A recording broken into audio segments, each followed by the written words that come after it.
The Persona series has earned a really strong reputation for a lot of reasons.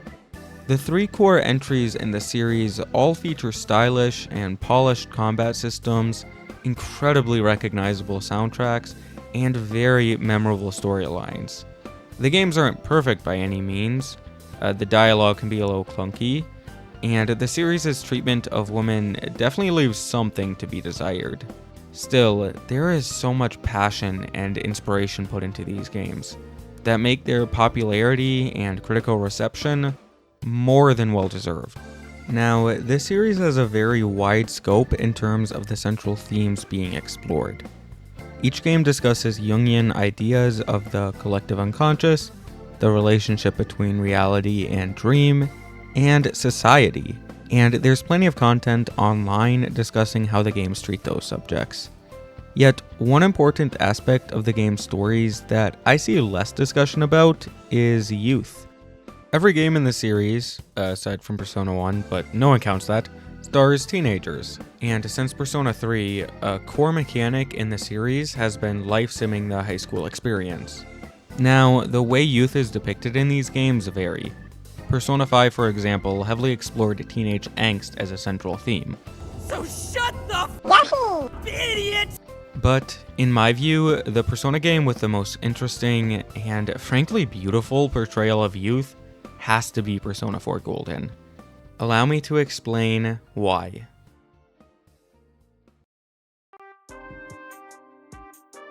Characters in Persona games typically have coming-of-age arcs, centered around finding yourself. And this aspect is especially emphasized in P4. Now, finding yourself may sound corny and fluffy, but these scenes of self-discovery actually turn out to be the darkest parts of Persona 4. The central plot of the game revolves around an unknown serial killer mysteriously throwing victims into a TV, where they are forced to confront their shadow, which basically acts as a representation of all the victims' worst aspects, the parts that they want no one else to see, the parts that they may even deny exist. But denying that their shadow exists does not end well for the first two victims, and any subsequent victims thrown into the TV only escape by accepting, with the encouragement of companions, that their shadow is a real part of them. This setup is of course fantastical, but the way it's handled is very human. Each character confronts their shadow in a different way, but there's a common motif of confusion, embarrassment, and anxiety in how they look at themselves afterwards, which is all only exacerbated by the fact that it all happened in front of other people. This is a more sober view of coming to age than many other coming-of-age stories, but it's still accurate. Maturing is at times very painful and awkward. Still, Persona 4 is fundamentally an optimistic story. Through all the confusion, the characters come out of it all better, more mature and happier. They come to age, and they do so by finding a holistic view of themselves, which often incorporates many of the elements that appeared in their shadow, just in a more positive light. It's worth noting how similar each character's shadows look to their personas. Persona 4 Golden shows us the full depth of human potential. It shows us at our worst and at our best, and it shows us that each of us is capable of both.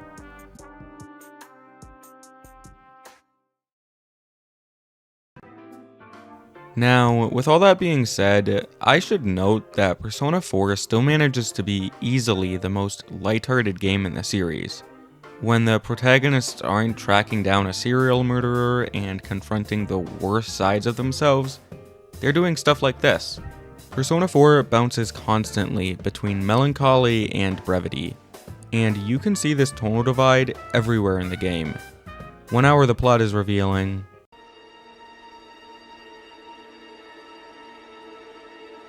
and another it's, I want to wear this one. It's even got a nose guard. The player jumps constantly between Inaba's dirty and gray streets and the TV world's bright, colorful aesthetic, and the game's soundtrack is full of songs with happy, upbeat instrumental played over mysterious and sad vocals.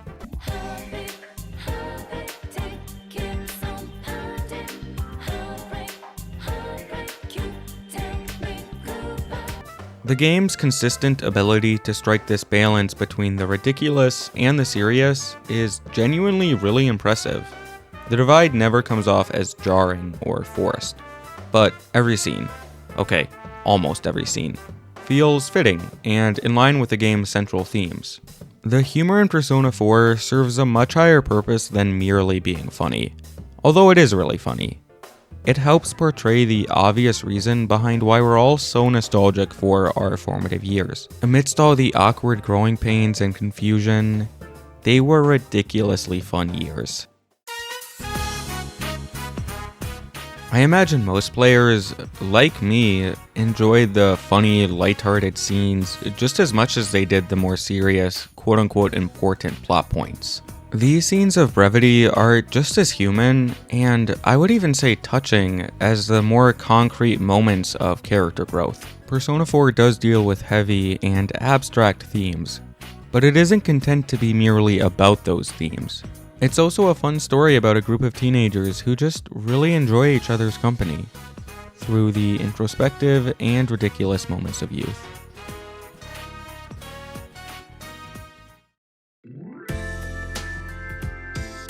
One of the most interesting parts about JRPG stories is their length.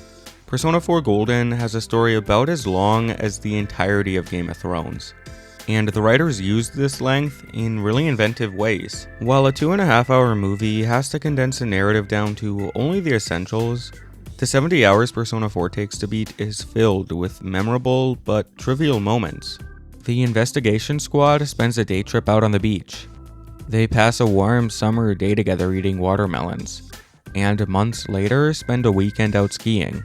While these scenes aren't strictly necessary to the plot, they do give the game a really wholesome, energetic feel that really fits with its coming-of-age setup, and the fact that the story takes place over an in-game year, where a majority of the days are played through, only makes all of these characters' growth feel more personal and real.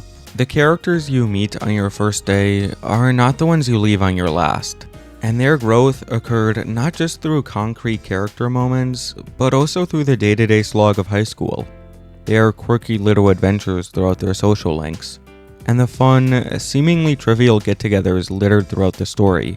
Persona 4 offers a complete look at what coming of age looks like, and it gives the player this perspective every day that they spend in Inaba, be it in the moments of obvious character growth, or the seemingly irrelevant yet unforgettable moments of simple, youthful fun. And that's why Persona 4 Golden is my favorite coming-of-age story of all time.